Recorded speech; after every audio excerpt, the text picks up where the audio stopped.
Welcome to audio English. So நம்ம நேற்றுக்கு பார்த்துட்டு இருந்தது என்னென்னு பார்த்தீங்கன்னா, ஏஜ் ஆஃப் ஷேக்ஸ்பியரில் வந்து எட்மண்ட் ஸ்பென்சரை பற்றி பார்த்துட்டு இருந்தோம். இன்றைக்கி நம்ம ஏஜ் ஆஃப் ஷேக்ஸ்பியரில் வந்து அவரோட ட்ராமா, அவரோட ஒர்க்ஸ், அவரோட கண்டெம்பரரி ரைட்டர்ஸ், அப்புறம் அவரோட லைஃப் இதெல்லாம் பற்றி தான் பார்க்க போகிறோம். ஸோ ஷேக்ஸ்பியரோட ட்ராமாவை வந்து எப்படி பிரிக்கிறாங்கன்னு பார்த்தீங்கன்னா, அதாவது அவர் காலகட்டத்தில் இருந்த அந்த ட்ராமாவை எப்படி பிரிக்கிறாங்கன்னு பார்த்தீங்கன்னா, கிளாசிக் அண்ட் ரொமான்டிக் ட்ராமா அப்படின்னு பிரிக்கிறாங்க. ரொமான்டிக் ட்ராமாவை வந்து ஷேக்ஸ்பியரியன் ட்ராமான்னு சொல்கிறாங்க. இதுக்கு ரெண்டுக்குள்ளான வித்தியாசம் என்னென்னு பார்த்தீங்கன்னா, ஸோ கிளாசிக் ட்ராமாவில் வந்து சப்ஜெக்ட் அண்ட் டோன் யூனிட்டி இருக்கும். அதே சமயத்தில் வந்து நான் ட்ராமாட்டிக் ஆக்ஷன்ஸ் நிறையா இருக்கும். அதில் வந்து unity of place, action and time அப்படியும் 3 இருக்கும் இதில் கிளாசிக் ட்ராமாவில். அதே ரொமான்டிக் ட்ராமா அப்படின்னு பார்த்தீங்கன்னா, அதில் வந்து variety of theme and tone இருக்கும். அதே சமயத்தில் அது வந்து நரேட்டிவாகவும் ட்ராமாட்டிக் ட்ராமாவும் ட்ராமாட்டிக் ஆக்ஷன்ஸ் நிறையா இருக்கிற மாதிரி ஒரு ட்ராமாவும் இருக்கும். இதில் வந்து unity of time, place and ஆக்ஷனுக்கு வந்து பெருசாக இம்பார்ட்டன்ஸ் கொடுத்துருக்க மாட்டாங்க. ஸோ இப்போ பார்க்க போகிறது வந்து பார்த்திங்கன்னா ஷேக்ஸ்பியரோட கண்டெம்பரரிஸ் தான். அதுக்கு முன்னாடி ஷேக்ஸ்பியரோட முன்னாடி வாழ்ந்த ரைட்டர்ஸ் எப்படி சொல்கிறாங்கன்னா, யூனிவர்சிட்டி விட்ஸ் அப்படின்னு சொல்கிறாங்க. ஷேக்ஸ்பியருக்கு முன்னாடி வாழ்ந்தவங்களை வந்து யூனிவர்சிட்டி விட்ஸ் அப்படின்னு சொல்கிறாங்க. இவர் கூட வாழ்ந்த ரைட்டர்ஸ் யாருன்னு பார்த்தீங்கன்னா, ஜான் லில்லியும் கிறிஸ்டோஃபர் மார்லோவும். அதாவது கூட வாழ்ந்தவங்கன்னா அவர் காலகட்டத்தில் வாழ்ந்தவங்க. ஸோ ஜான் லில்லி வந்து எதுக்கு ஃபேமஸ்ன்னு பார்த்தீங்கன்னா, யுஃபியஸ் அப்படின்னு ஒரு போம் எழுதுறாரு.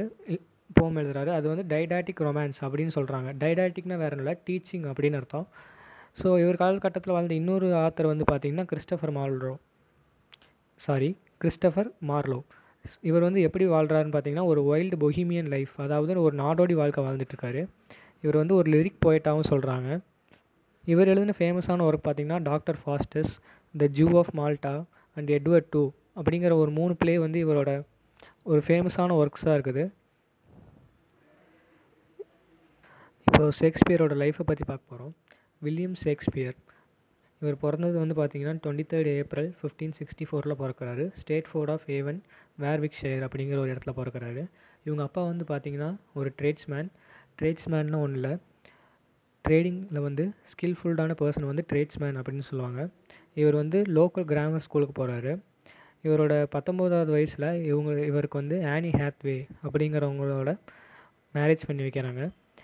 வில்லியம் ஷேக்ஸ்பியருக்கும் ஆனி ஹேத்வேக்கும் 3 பசங்க இருக்கிறாங்க. சுசானா, ஜுடித் அண்ட் ஹேம்லெட்டன் இருக்கிறாங்க. ஜுடித் அண்ட் ஹேம்லெட்னு பார்த்திங்கன்னா இதில் வந்து ட்வின்ஸ். ஸோ இன் 1587 வந்து பார்த்திங்கன்னா ஷேக்ஸ்பியர் வந்து லண்டனுக்கு வந்து ஃபார்ச்சூன் தேடி போகிறாரு. அதாவது காசு சம்பாதிக்கணும் அப்படிங்கிறதுக்காக போகிறாரு. இவர் வந்து ஃபஸ்ட்டு ஒரு ஆக்டராக இருக்கிறாரு. அதுக்கப்புறம் தான் ஒரு ப்ளே ரைட்டராக மாறுறாரு. ஸோ இவர் வந்து ப்ளே ரைட்டராகி ஃபேமஸ் ஆனதுக்கப்புறம் ஒரு 2 தேட்டரில் வந்து ஷேர் ஹோல்டராக இருக்கிறாரு. என்னென்ன தேட்டர்னு பார்த்தீங்கன்னா, the Globe theatre and the Blackfriars அப்படின்ற 2 தேட்டரில் வந்து ஷேர் ஹோல்டராக இருக்கிறாரு. ஸோ அப்படி வந்து ஒரு வழியாக ஷேக்ஸ்பியருக்கு வந்து நிறைய ஃபார்ச்சூன் வந்து சேர்ந்துருச்சு. இருந்தாலும் இவர் வாழ்க்கையில் தொடர்ந்து ட்ராஜடிக் ஈவெண்ட்ஸ் நடந்திருக்குது அப்படின்னு வந்து சொல்கிறாங்க. அது என்னென்னு பார்த்தீங்கன்னா, இன் 1596 வந்து அவரோட பையன் இறந்துடுறாரு, அதாவது ஹேம்லெட். அதே மாதிரி அவரோட ஃபாதர் வந்து 1601 இறந்துடுறாரு. அதே மாதிரி அவர் பிரதர் வந்து 1607 அவங்க மதர் 1608 இறந்துடுறாங்க. இதுக்கு இடையில் வந்து என்ன நடக்குதுன்னு பார்த்தீங்கன்னா, 1607 வந்து ஜுடித் அண்ட் சுசானா 2 பொண்ணுங்களுக்கு வந்து அவருக்கு மேரேஜ் பண்ணி வைக்கிறாரு. ஸோ சுசானா வந்து டாக்டர் ஜான் ஹால் அப்படிங்கிறவங்கள வந்து கல்யாணம் பண்ணுறாங்க. ஜுடித் வந்து தாமஸ் குயினி அப்படிங்கிறவரை வந்து கல்யாணம் பண்ணுறாங்க. அதுக்கப்புறம் ஷேக்ஸ்பியர் வந்து 1612 வந்து அவர் ரைட்டிங்கை ஸ்டாப் பண்ணுறாரு. அதுக்கப்புறம் அவர் 23 ஏப்ரல் 1616 இறந்துடுறாரு. இப்போ வந்து ஷேக்ஸ்பியரோட ஒர்க்கை பற்றி பார்க்க போகிறோம். இவர் வந்து ஒரு நான் ட்ராமாட்டிக் போயட்ரி எழுதுகிறாரு. அது என்ன போயட்ரி அப்படின்னு பார்த்தீங்கன்னா, வீனஸ், அடோனிஸ் அண்ட் லுக்ரீஸ் அப்படிங்கிற ஒரு நான் ட்ராமாட்டிக் போயட்ரி தான் ஃபஸ்ட் டைம் எழுதுகிறாரு. அதுக்கப்புறம் அவர் ஒரு 154 சானட்ஸ் எழுதுகிறாரு. அதில் 126 வந்து ஒரு மென்னையும், பேலன்ஸ் உள்ளது வந்து ஒரு உமனையும் குறிக்குது அப்படின்னு சொல்கிறாங்க. ஸோ இவர் மொத்தம் வந்து 37 பிளேஸ் எழுதுகிறாரு. இவரோட 24 இயர்ஸ் ஆஃப் ரைட்டிங் வந்து எதுலேருந்து எந்த பீரியட் வரைக்கும்னு பார்த்தீங்கன்னா 1588 1612 வரைக்கும் இருக்குது. ஸோ ஷேக்ஸ்பியர் வந்து பார்த்திங்கன்னா 1588 1593 வரைக்கும் என்னென்ன ஒர்க் எழுதியிருக்காருன்னு பார்த்தீங்கன்னா, ஹென்ரி VI, டிட்டஸ், ஆண்ட்ரோனிக்கஸ், அப்புறம் சில காமெடி ஒர்க்ஸ் எழுதியிருக்கிறாரு. அது வந்து யாரை இன்ஃப்ளூயன்ஸ் பண்ணி எழுதியிருக்காருன்னு பார்த்தீங்கன்னா ஜான் லில்லி. அவரோட கண்டெம்பரரி ரைட்டரை வந்து இன்ஃப்ளூயன்ஸ் பண்ணி எழுதியிருக்கிறாரு. அது என்னென்ன ஒர்க்ஸ்ன்னு பார்த்தீங்கன்னா Love Labour's Lost, the Two Gentlemen of Verona, the Comedy of Errors and Midsummer Night Dreams அப்படிங்கிற ஒர்க்ஸ் வந்து பார்த்திங்கன்னா ஜான் லில்லியோட ஒர்க்ஸை இன்ஃப்ளூயன்ஸ் பண்ணி எழுதியிருக்கிறாரு.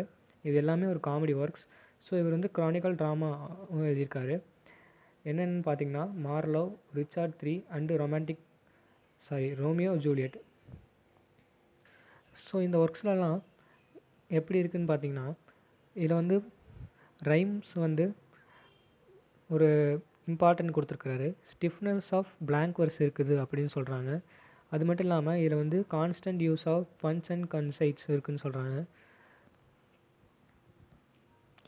ஸோ அதுக்கப்புறம் 1594 1600 வரைக்கும் இவரோட ஒர்க்ஸ் வந்து வேரி ஆகுது. 1600 வரைக்கும் இவர் என்னென்ன 1954 1594 1600 வரைக்கும் இவர் என்ன ஒர்க்ஸ் எழுதியிருக்காருன்னு பார்த்தீங்கன்னா Richard II, king John, the merchant of Venice, Henry IV, the merry wife of Windsor, much ado about nothing, as you like it, 12th night, இந்த மாதிரி ஒர்க்ஸ்லாம் எழுதியிருக்கிறாரு.